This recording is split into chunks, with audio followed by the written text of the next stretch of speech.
What's poppin', fam? Welcome to Don't Touch My Mindset, a podcast that is designed to uplift, inspire, and motivate you, and most importantly, share tools to help you protect that mindset.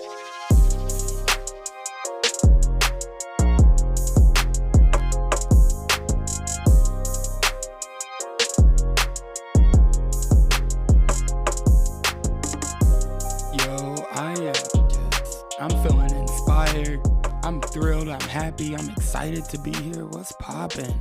Hello, fam. What's up? Happy Sunday.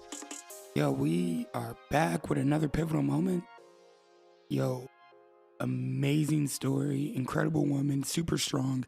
Just completely inspiring. Honestly, really needs no introduction. Check the show notes. Follow the show on Instagram at DJ Chase or at Don't Touch My Mindset. I love you guys. Please, please, please check out the website, check out the hoodie, check out the community. We are doing some amazing things. Come rock with us. Thank you so much for rocking with me. Thank you for rocking with us. Keep rocking with us. Amazing things are coming down the pipeline. I'm so excited. And go cop that ebook. Please go cop that ebook. You need a quick guide on the pivot mindset. Go cop that ebook. I love you guys. Let's dive.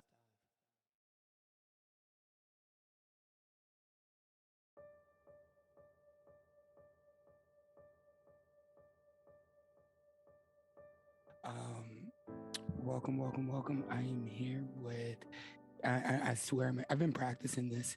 Keta. Keta, yes. Keta, hello. It's Keta Loren. Lauren or Loren? Lauren. You got it right. Lauren. For snaps for that. You got it right the first try. There you go. Yes. Yes.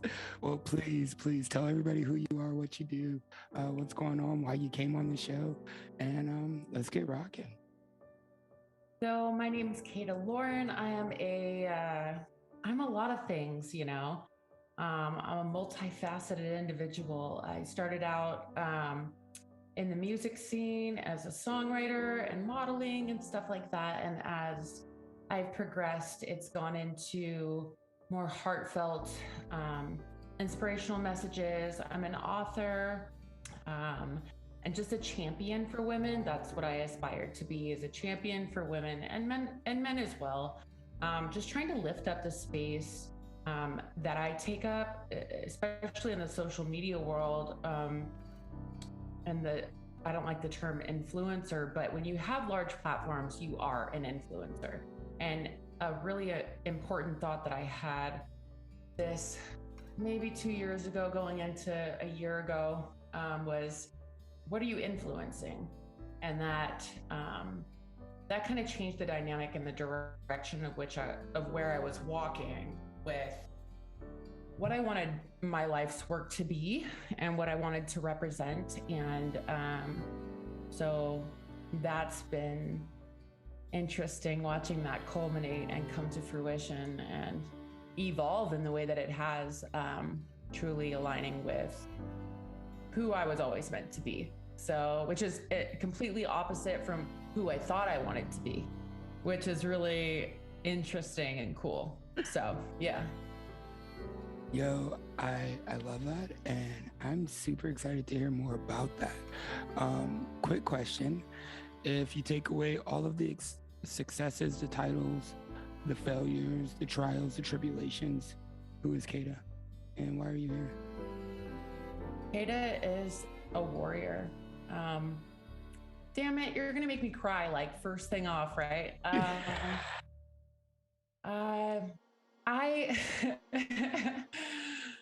I grew up, you know, in not the best circumstances, and just sheer defiance and rebellion pushed me forward into not just attaining, but becoming the most full version of myself, the most unapologetic version of myself. That's really a loaded question because it depends on the day who I am. You know, there's so many parts of me that I think that women are kind of boxed in, and I think men are boxed in too, but I only have my own experience as a woman to speak for.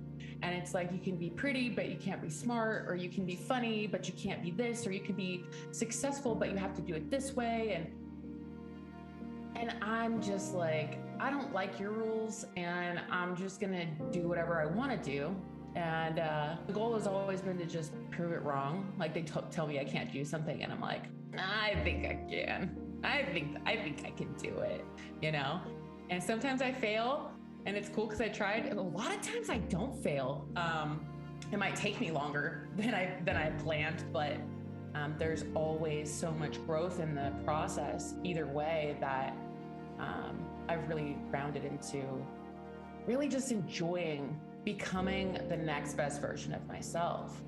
So who I am now, I might not be her a year from now. I'll take parts of her with me, but I'm not bound to any version of myself, and neither is anybody listening to this. You're not bound to any version of yourself. You can evolve and change and grow as life blooms around you, you know? I love that, and that's such an important message. I was literally talking to my friend like 2 weeks ago, and he was like, Jay, what do you think personal development is? And I was like, I think it's a belief. I think it's a belief that you tap into. You believe that you are worth the time, effort, and energy to put forth becoming the best version of yourself while shedding the things that do not serve you anymore. And that could be personalities or ways that other people see you and the way that other people value you. You can't take that with you when you're developing. So I really love it, what you said there. But you went straight to childhood, as in someone who grew up defiance and rebellion, and I really like that. And it sparked a question in me. But if your childhood was a smell, what would it be? Not a good one. Like, so I grew up, and this is like just a direct line in. My early years were pretty back and forth between my very dysfunctional parents. Then I ended up in the foster care system, and because I had really complex PTSD, I acted out a lot, and they just didn't know what to do with me. I was in and out of juvenile hall, and eventually went into the California Youth Authority, which is like prison for kids. It's gladiator school, you know?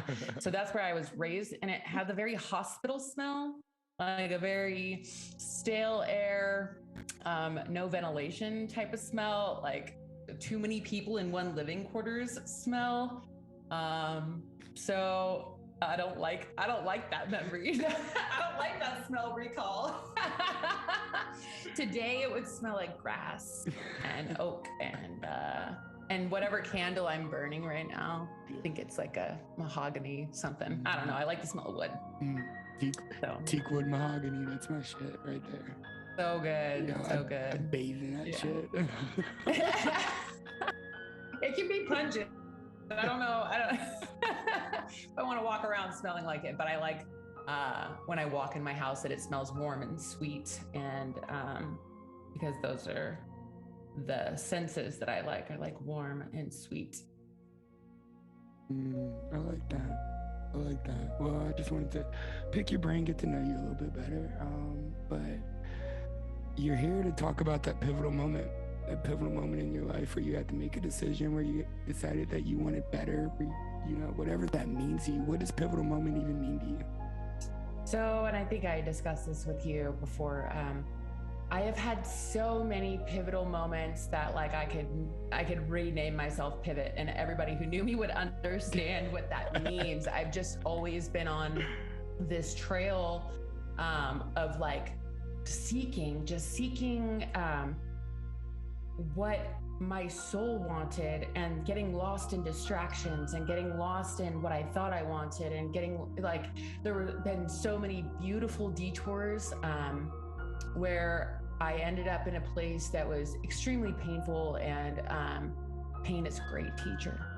Pain is an amazing teacher, the best teacher. I'm so grateful for the knowledge that comes with that, but it's not a fun experience. But I could tell you a million pivotal moments, but I think the one that I want to share was this last one, because it's kind of the transition into who I am today, which is the most authentic version of myself that I have ever been. So I had been in the music industry for quite some time as a songwriter, as an artist as well. And at the time, I had gone to rehab in 2015 for a heroin and meth addiction. I was an IV user, and I got clean. And when I got clean, it was kind of like that was all that I could focus on at the time. So everything kind of slowed down. And I had been in the industry before and was using, and kind of like blew up my life a few times, you know, and rightly so. Like, I didn't know that I couldn't hide everything that I had been through. I couldn't just put on a mask and show up as this version of myself that was okay, even after everything that I had been through. Like, it bled out, and I couldn't fake it till I made it. And I kind of had to blow everything up in order to get a grasp on like what I needed to feel, what I needed to heal.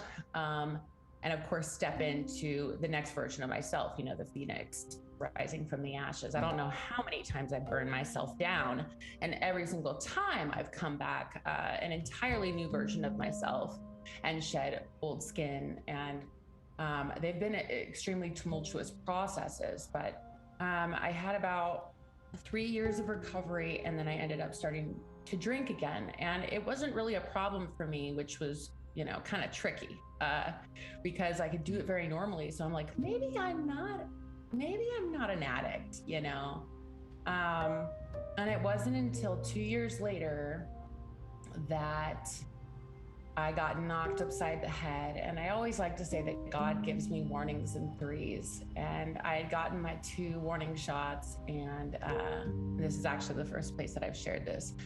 I had one of my situations end, and I was kind of like in a financial situation I hadn't been in before, or like hadn't been in a long time. Like, whenever money gets messed up for me, I go into survival mode because that's all I know.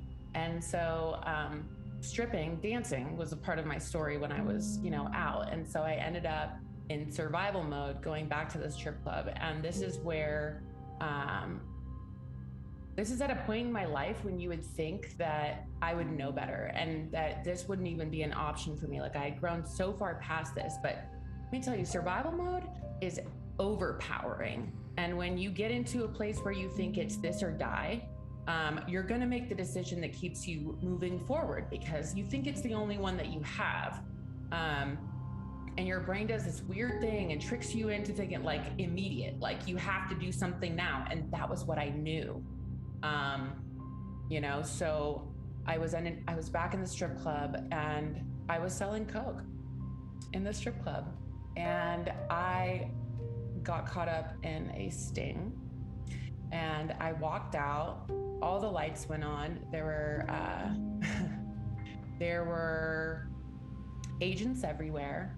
I got arrested. I'm like, this isn't happening. What is happening? Like, I haven't been in jail in 7 years, you know, since before I had got sober the first time. And I just kept saying like, this isn't real. Is this really fucking happening to me? And I get into booking. They had like tacked multiple extra things onto my charges, so I couldn't get bailed out right away. I was like $180,000 of bail, so it would have been $18K to get me out. One of my best friends, Kaylee, she got me a lawyer, and the only fucking book I could find was the big book of Alcoholics Anonymous. And as I'm in this situation, you know, I've always had my relationship with God. And I always say that God never leaves you, but sometimes you shut the door on him.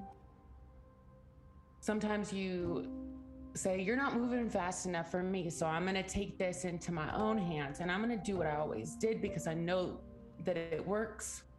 Even though deep, deep down in my spirit, I know that you have never left me and you have never failed me and you've carried me. And every time I've trusted you, you've moved mountains.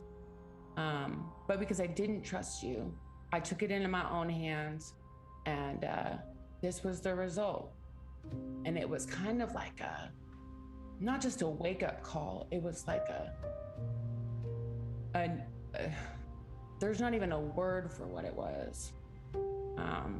Because the fact that I could be in this situation and nobody around me even had a clue that I was struggling. I have pretended so well that when my friend got the phone call, it was like, what do you mean? Like, what do you mean this is happening? I ended up getting bailed out once they dropped my bail down to like 90K. And so it was $9,000 to get me out. And I was in prayer that whole time. It was 11 days. And I was like, just show me what you need me to do.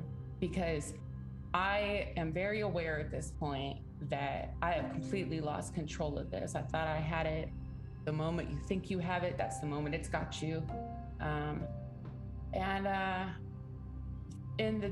My court date was like 2 days. I got out Saturday night. It was a Sunday and I was supposed to go to court on Monday. I had 3 felony sales charges, looking at 15 years. I don't know what people believe, but I know what was happening for me in that moment. And I had recently bought this book called A Return to Love by Marianne Williamson. And it is based in like A Course in Miracles. And I'd always been drawn to that type of content and to that type of spiritual work. And it fell off my shelf when I walked into my door. And I just buried my face in it I had it with me when I went to court that day. And I was just keeping my mind aligned with God. I was like, I know that time isn't what you would have me do. So just protect me, please. And I'm like, just reading this book, like, please have some tips in here for how to like somehow bend reality to my will so I don't go to fucking prison, because what the fuck was I even thinking? Like, I wasn't in my right mind. And I go in and the judge offers a 5-year suspended sentence with 3 years probation and time served. What? And 3 felonies? What? Wow. Yeah. 3 sales charges, yeah. And part of it probably had to do with the fact that I had a really good lawyer. And trust me, I've not had a good lawyer before, and it did not work out well for me. And they also had tied my case with somebody else's. They're like, if you guys both plead guilty, we'll drop 2 of the charges. You'll have 1 of the charges. You'll have a 5-year joint suspension, but do 3 years on probation and you're off scot-free.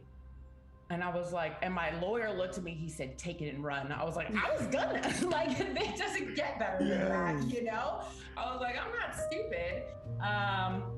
But yeah, and it was from that moment, I was like, all right, this sober is what we have to do. So of course my time started over.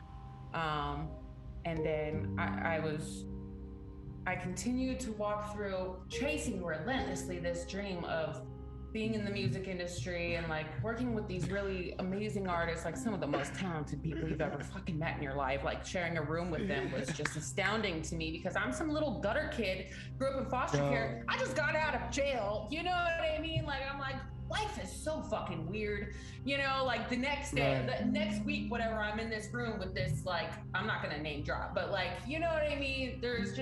It was so curious to me. So I'm like, all right, this is what I'm supposed to do. And so I keep walking. Everything gets shut down because of COVID. And it was like my life took off. Like everything started blowing up, and it's because I was in alignment. I was sober. I was like doing everything that I needed to do, and the hard work that I had put in, even if I was fucking up a little bit on the side, like I was still working. I wasn't doing nothing, you know? And it was starting to move. And then it started to move a little too fast. And I started to lose my footing and everything. And I started to play a character. My Instagram was blowing up, and there was this pressure on me to be this physical entity and to keep my mouth closed. There was pressure to become something that I wasn't, that I had no desire to be. Not from anybody that I knew, just from the way my mind was set up at the time was like, this is what's working, so this is what I should do. And it got to the point where I had like the worst body dysmorphia. Like I couldn't even look at myself. Like there was so much shit that was going on, that was going into maintaining this persona that actually didn't exist. I had created this character, thinking that if I could just use this character to get me to the next place, that I could dissolve her and then I could step in. But it's not that simple. You can't just do that. So it was November of 2020.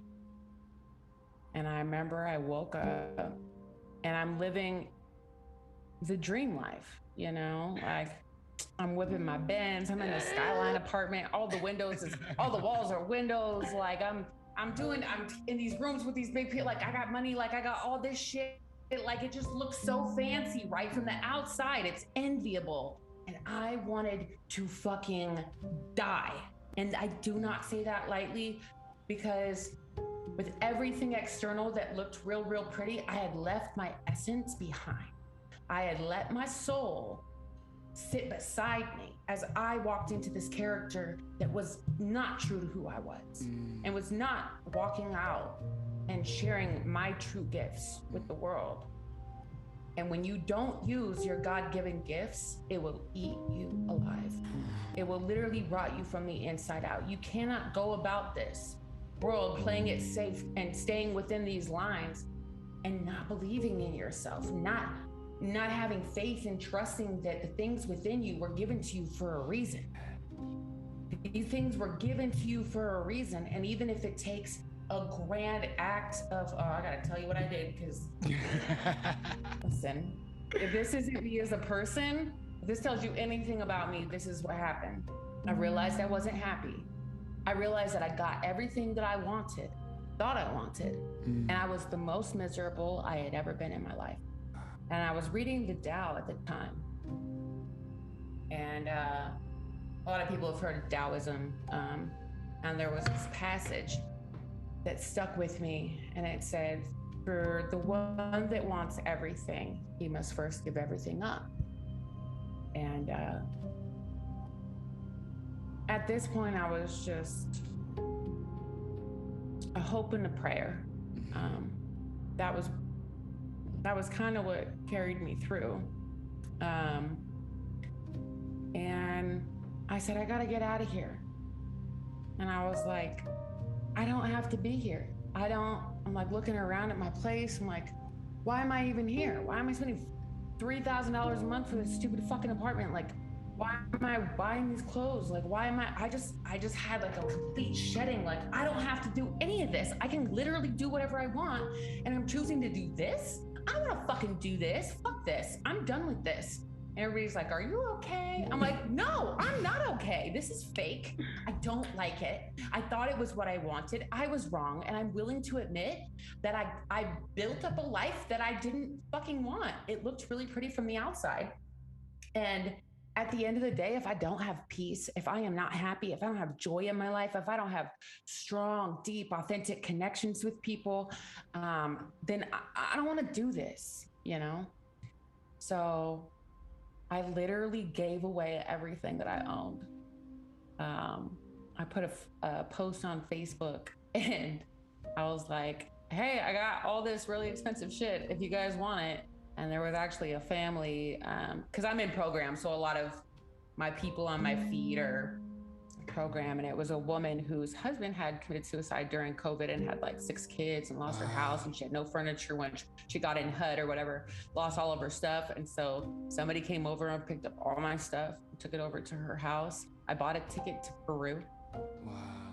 And I just fucking dipped. I was like, I need to go figure out who I am. Yeah. I need to go figure out who I am and what I want to do. And I remember as I had decided to give all my things away, I said a prayer. And everybody's looking at me like I'm crazy, which I totally get, I get it. But I knew what I was doing. My soul knew what I was doing. And it was an offering.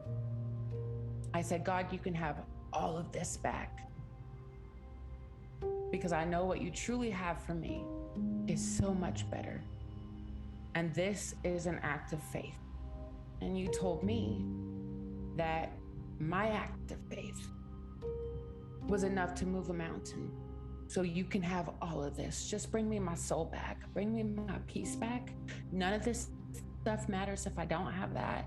You can have it all. And I left, and I went and traveled around in South America. And I took out my extensions, took off my fake nails, took off the fake lashes, stopped tanning, just all of the outward character attachments. And I really breathed in myself. Yeah. I wrote a book. Yes. And I made a promise to myself that I would only show up as the truest, most authentic version of myself.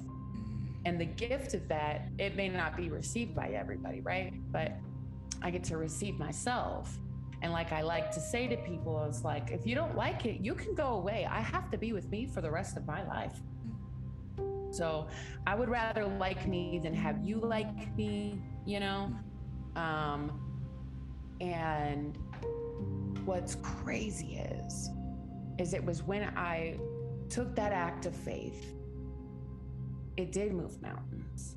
And I've been able to show up, even if sometimes in fear and uncertainty of whether or not my message will be received, or if I'm even walking the right way, if it feels good to me inside my heart, inside my soul, if I believe it, if it comes through, then I share it. And there's just been an outpour of love for this version of myself that it honestly still shocks me, because I'm gonna cry. Because this was the version of myself that nobody accepted when I was younger, and that everybody told me, oh, that won't work. You have to do it this way. You have to do it that way. And as rebellious as I was, I still thought other people knew better than I did. And in a lot of things, people probably do. But when it comes to being myself, I'm the only one who knows how to do that. And it's really hard to fuck up being yourself. Once you really get it down, once you really sink deeply into it, once you really get comfortable in that skin, you trust it, it's hard to fuck up. So there's no worry that goes with, oh, what if the mask falls? What if people find out that I'm not who I'm pretending to be? Because when I was, masquerading as somebody that I wasn't, that was always a constant fear. There was always imposter syndrome. I remember one time, having a problem with a song, they wanted me to recut it, and I was like, I don't want to recut it. And my friend was like, why? And I was like, because I'm afraid, I don't know, I feel like an imposter. She's like, who are you impostering as? You're the one that fucking sang the song. And I was like, I don't know why, But I think it also comes from that deep root of always, of being, thrown away, being discarded, especially like growing up through the foster system. And there was so much healing and cleansing that was done during that trip and even afterwards to this day. Like my daily regimen is I wake up. Sometimes my mind is grateful and nice, and sometimes it's mean. And when it's mean, I'm like, like we're literally in the best place we've ever been in our life. Our pocket's good, our mind is good, like our house is, like our house is in order, like mental health is so good. Like this is the best place we've ever been, and not for a second will I forget that and become ungrateful. And I write 3 pages in my journal, which is from a book called The Artist's Way. Have you read The Artist's Way? Yeah, it's a great book. And then I meditate and I set some affirmations, and I call in my source, and I say, I deeply desire to join my will with your will today. And powerful. I think a lot of people think, yeah, it's my favorite prayer. It just reminds me. And when I say that prayer, I feel God called into me. It's a very physical sensation. And I think that people think that surrender is giving up. And to me, it's a very, very different act. And what surrender means to me is that I'm aligning my power with the highest power. And when I can align my power with the highest power, there's absolutely nothing in this world that I cannot do. So it's a daily act for me to remember that I'm co-creating. Such a brilliant, wonderful experience, co-creating. And I always joke, I'm like, you can't co-create without the co-creator, you know? Like, you can create some cool shit as a human, but like the one that created the mountains and the sky and stuff, like they're totally down to create with you, And when they start moving shit around, it's like, whoa, it's so fucking cool. You just like look at what is done with like this childlike glee and wonder. And you're just like, oh man, I remember when I used to try to do this shit myself, like, just making a mess of everything. And I always have this vision of my creator just looking at me like I'm a toddler, like, what are you doing? Oh, that's so cute. Here, would you like some help? Like how you sort of, when a kid tries to pour their own juice and is just spilling it all over the place. And you're like, can I help you with that? Or would you want to do it on your own? Is that okay? And I really do look at, like, my source is always looking at me like that. He's like, you got this? Are you sure, Or I'm like, nah, I don't got it. No. You help, thank you. And honestly, like that contributes to like 95% of my ease that I have in my life today, because I used to be such a control freak. I'm a Virgo. I just like to touch shit, you know what I mean? Like everything's got to be the way that I thought it was gonna be. And I used to just get myself in so much mess. And now I'm just like, oh, that's a no? Okay, whatever, all right, cool. I think you just get to this place of trust where, and I honestly didn't ever think I would be at this point, because it was hard for me before I had done a lot of nervous system reprogramming. And yeah, if anybody struggles with like trauma or PTSD, nervous system reprogramming techniques have literally changed my brain and the way that I work. And my first thought is not fear anymore. It used to always be fear. It was programmed to go to fear. Like, okay, what do I need to prevent right now? Like, because I was always in survival mode. And to get myself out of survival mode was a lot of fucking work. But now that I am in this space, man, I just, to hear the exhale, that was the full sentence. That was the full sentence, was a fucking exhale. Like, oh man, it's just so beautiful. It's beautiful. And just thinking about just the lotus, the most beautiful lotuses come from the dirtiest, thickest, murkiest, like grungiest water. Like the thicker the mud, the more beautiful the lotus. And I just relate to that on so many levels. Yo, one, I see that in you too. Hand over heart for everything that you've been through and where you're headed. Absolutely beautiful. Thank you. Thank you, thank you, thank you, thank you, thank you, thank you. You're so welcome. I'm grateful for you, your story, the courage, the strength, the willingness to just share that. Because, like you said, this is the first place you shared that. Thank you. I'm honored. Honestly, a little speechless too, and I don't quite get there. So you don't quite get where? Speechless. Wow. Wow. With the life that you're living now and everything that you've been through, everything that you just went through, I mean, in the past 2 years, you would say, in the past 2 years? I covered a pretty broad span there, but with the moving to Peru and that whole switch was in the last 2 years. Right. Yo, out of all of that, what is the scar that is the most impactful that reminds you of that? Is there any, when I say scar, I mean the wound that healed, that we can look back on and reflect from now? I think it was my mother wound. And I don't speak about her a lot because, for one, she wishes not to be speaked about, and I don't have any contact with her. But I was able to truly move into forgiveness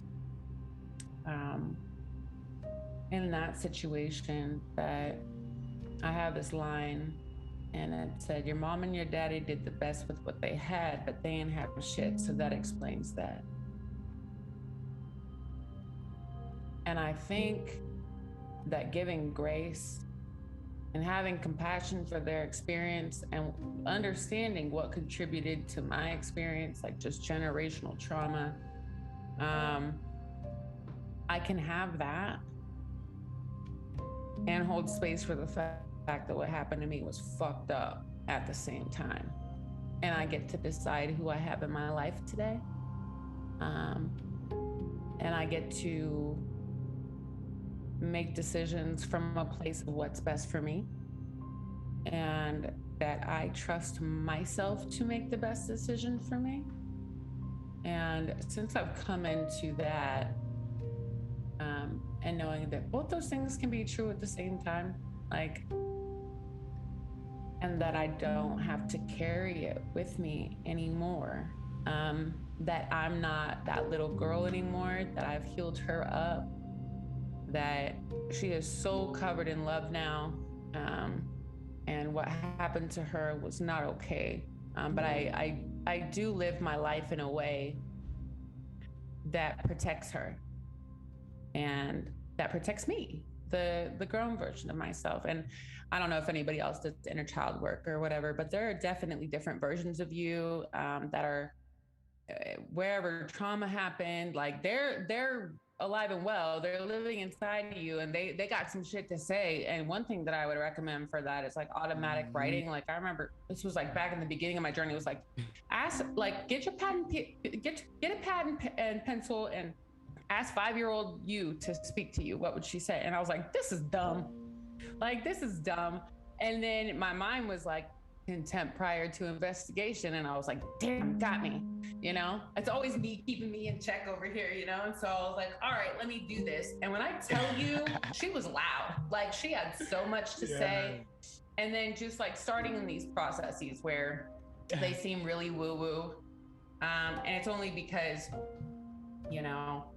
there is a healing work, and anything that gets too off into the spiritual is like labeled like crazy or stupid or any of this stuff. Listen, I tried it the world's way, and actually it didn't work, And so I feel like it's when you find yourself in a place of desperation, and you're willing to try anything.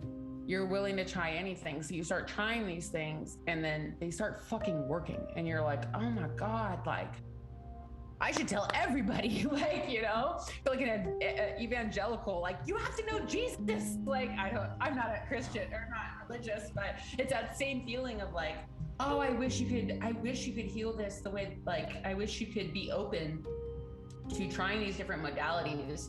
And not everything works same for everybody, but just honestly, the willingness to seek modalities for self-healing is a really good start, you know? So I think it took a lot of courage for me to be able to move past the trauma with my mother, and be able to forgive her, and also stay so far away from that, because I can't get what I need there. And what I've discovered is that going back to dry wells to get a drink of water is just like nonsense, right? It's literally the definition of insanity. And I wasn't going to be able to find what I needed there. And going back there repeatedly, not getting what I needed, was just ripping me open again. So if I'm trying to heal myself up, I'm not going back to go get broken. So that was probably the answer to the question that you asked. Yeah. Yo, thank you. Like, You're so welcome. Like, I feel honored to be in your presence right now, to just be witnessing your truth. You are so sweet. Like, I love what you do. And when I told you, when I agreed to come on, this work is very important. And I think you're doing something really beautiful and really rare. And because of that, and being able to occupy the space with you, it allows me to show up as a full version of myself and feel safe to be vulnerable. And, you know, the hope and the intention is that it allows others who have been through some similar things to feel seen, to feel heard, and to know that it's not how you start, it's how you finish. There is nothing you can't come back from. I could hide all my scars. I could bury all my skeletons in my closet and take them to my grave, but that helps no one, not even me. And I used to think that I would make it out and I wouldn't tell anybody, you know, all these things. And I realized that they really were my gifts, and they gave me all the gifts that I had to share with everyone else. And there's not a lot of mirrors that people can look in and see somebody that's been through the things that I've been through, that can see somebody who looks like them. So I hope that I can be that for some of those that have gone through some of the things that I've been through. I'll be that mirror. I'll be that representation. You know, when you operate in your gift, the world will make room for you. I promise you. It's, yeah. Amen. Great. I love it. Are you getting all the vibes? Because I'm catching all the vibes over here. I love it. Yes, I'm telling you. Yes. I'm sitting here. How's the heart? It's full. It's My good. heart's full right now. Yay. Yeah. Yeah. Yo. So let's talk about the future self. Let's talk about that version of you. Yeah. So I did a breathwork ceremony recently. And it's kind of like it's like an ayahuasca ceremony without the ayahuasca. Like, you go deep. Like, it induces like DMT in your brain and a bunch of trauma release. So it's part of the work that I do. Future me came down, and past me was around too. And past me was looking up, just like, I did her proud, you know. I did her so proud. I did everything I said we were gonna do. And future me was like, you just wait. Like, we just scratching the surface. Like, I can't wait for you to see what we're doing, because now that you're in alignment with what you're supposed to be fucking doing, it's like it's time sped up. Like, all right, we're here. All right, let's get to work. And so if I were to have a conversation with future me, I would tell her, thank you. I would tell her thank you, because I know what it took present me to get to this place from past me. And I know that that work does not get easier as you move forward. You just get better. So for future me, thank you, bitch. Thank you. What? Like, you did that. Yes. Like, you did that. I'm so fucking proud of us. Thank you. And I really do speak to myself this way. Yes. This is not a performance. Like, I really am. I'm a champion for self, because I had to be that. And I hope that other people know that too. Like, nobody's gonna cheer for you. Like, you gotta cheer for you, man. It's always when you already on that people want to say, like, oh, I knew them when I really believed it. No, you didn't. Like, you were talking shit about me, you know? And it's fine. Because when people are walking out in their authenticity, like, it shines a light on anybody that's wearing a mask, and it makes them real uncomfortable. Not my intention, Brody. You know, like, I'm not thinking about you when I am doing me. I'm really just not. I mean, if at all, if I'm thinking of you, I'm thinking, how can I inspire?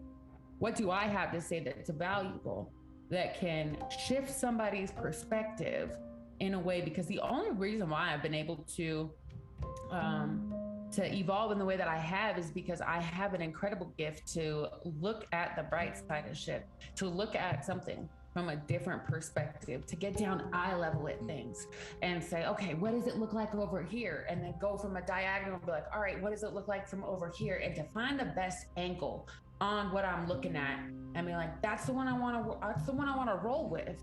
Everything can go wrong. Everything can go right. I'm going to plan for the one that's going right, because it allows me to look for the opportunity. It allows me to operate in peace. It allows me to formulate a strategy around where I want to go next with the current hand that I have. Like, I can't change the cards, but if one of them motherfuckers is good, I'm playing that one all day. You know what I mean? So I have an incredible ability of turning shit into flowers, and I know that I can share that, and that the world needs more of it. So and when I first started making like the TikTok videos and stuff, I didn't know. I was just speaking directly from my heart, and I was going against everything that I was doing before. Like, it was completely up, just a 180. Like, it was not what I was doing. And I'm sure there were people like, what the fuck is she doing? You know, like, isn't she a model or something? Like, or is she just, what the fuck is she doing? That's, you know, and then that shit worked. So, because it was always supposed to be that, and I was always supposed to show up as her. I just hadn't, I didn't believe in her yet. I didn't believe in me yet.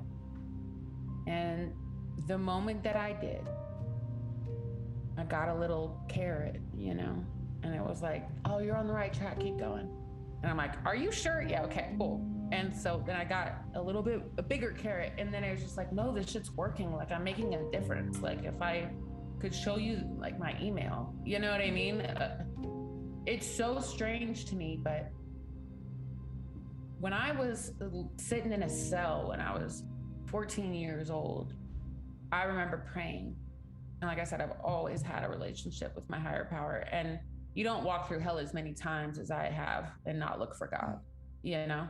So I was like, I'm willing to go through this, but don't let it be in vain. Don't let it be in vain. Make this mean something. If I got to go through all this, I do not understand why this is happening to me.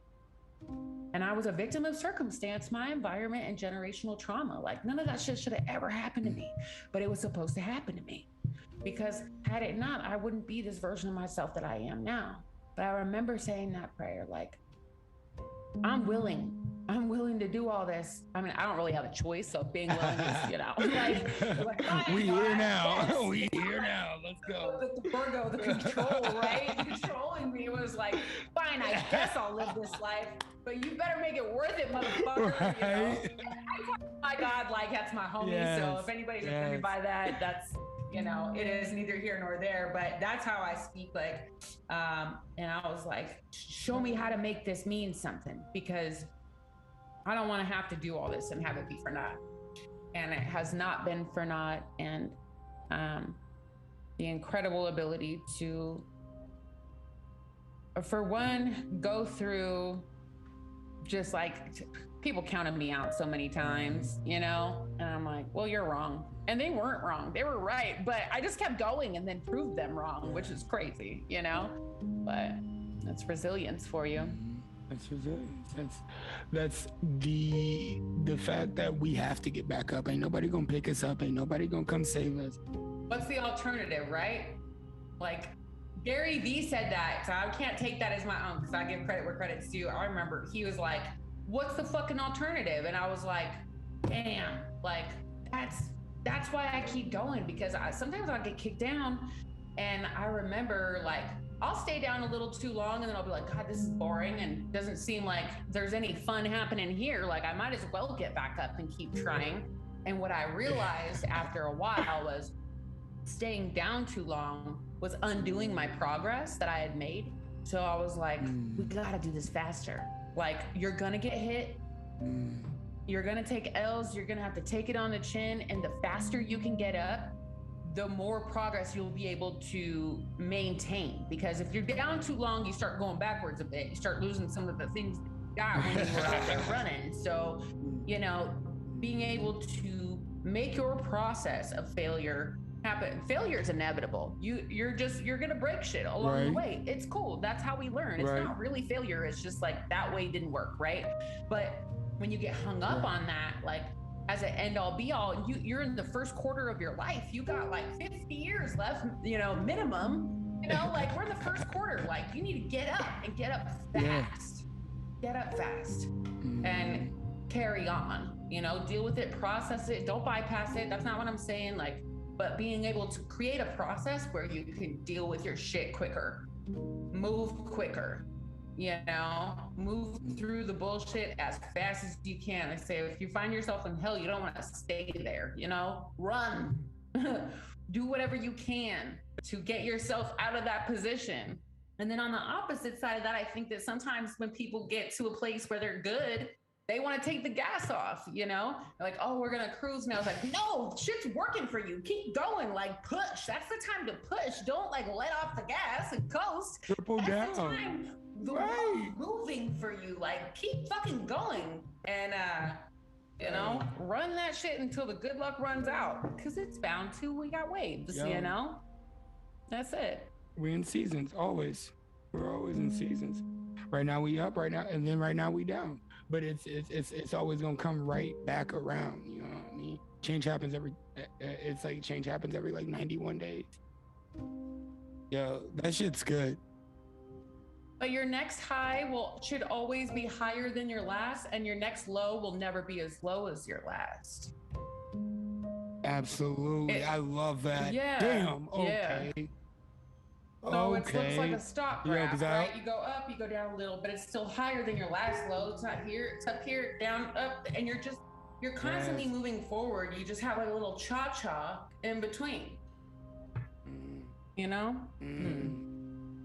Yes, absolutely. I always say that the definition of successful is maintaining your previous success, but repeating at greater levels. Maintain and repeat. That's the only way to be successful in what you're doing, and to dominate, and to triple down, to quadruple down, and just fucking put the gas. Yo, this has been fucking fire. Yes. So many people need to hear this, because you are so fucking right. I love that shit. Yeah. Yo, you got me fired up. Yeah. It's just, it's a formula to be able to create something really fucking beautiful.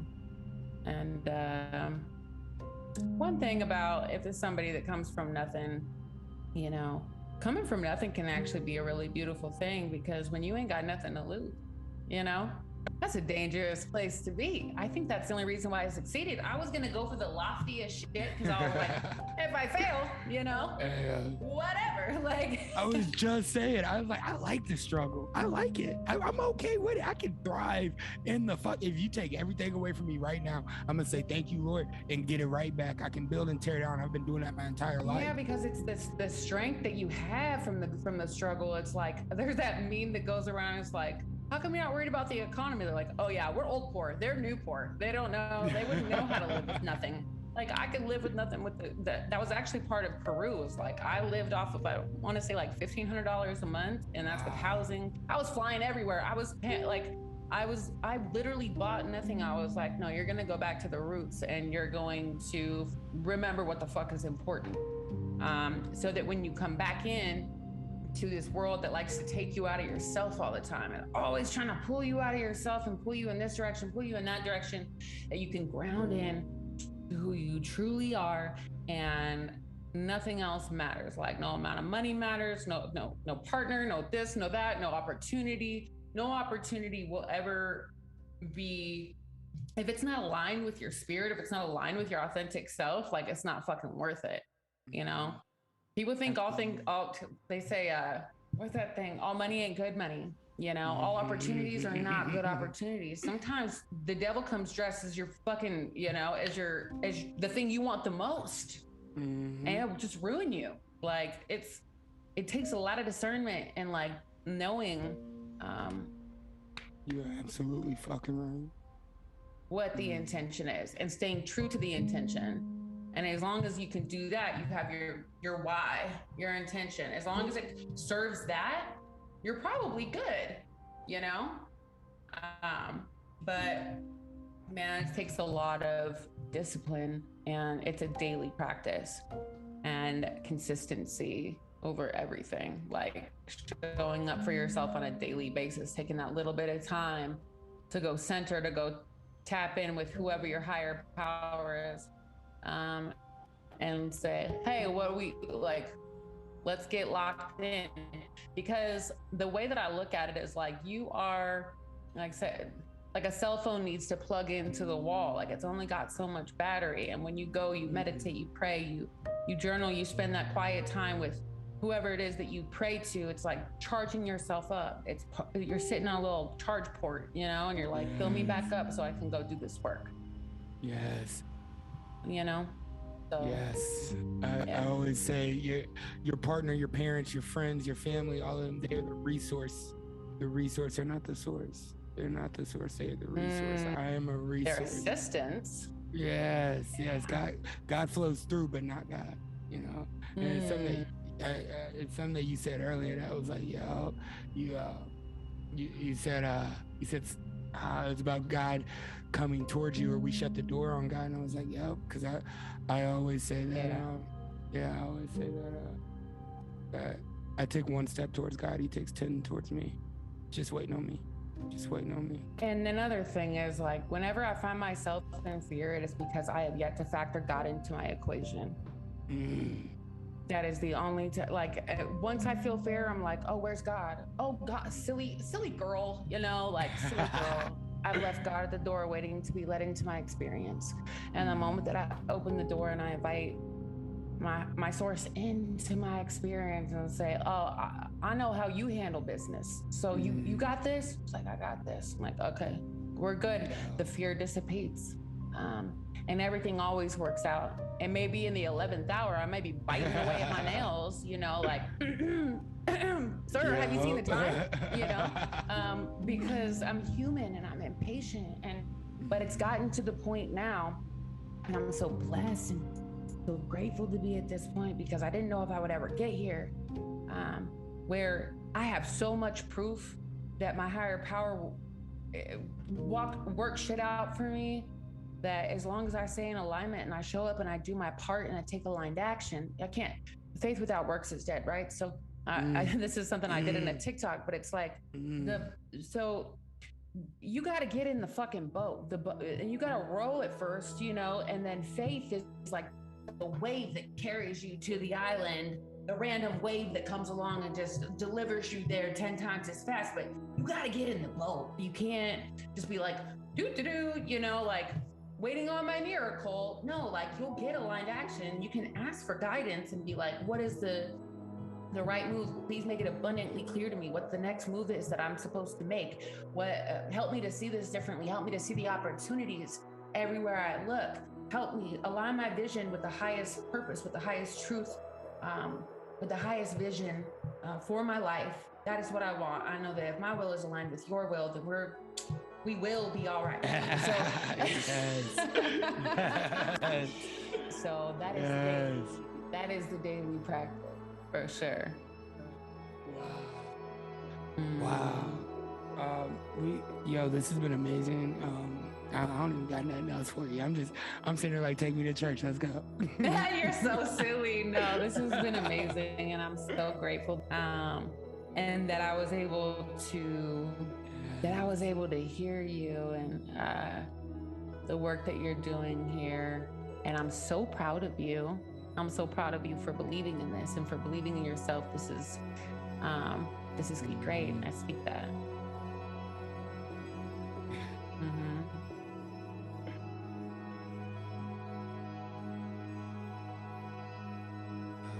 Thank you. I am so grateful for you and everything that you do, all the light that you shine. Just even me sitting here having this conversation with you just shows me how much healing I've done in my life, because you're a mirror reflection of me and I'm a mirror reflection of you. And it's truly beautiful. Exactly. Like, I teared up during this. This has been good. Aww. Yeah. I teared up too. I was like, damn, emotions, but I welcome them now. They've earned their right to be here. Yes, I appreciate you so much. Yeah, thank you. It was truly a pleasure. It was a gift.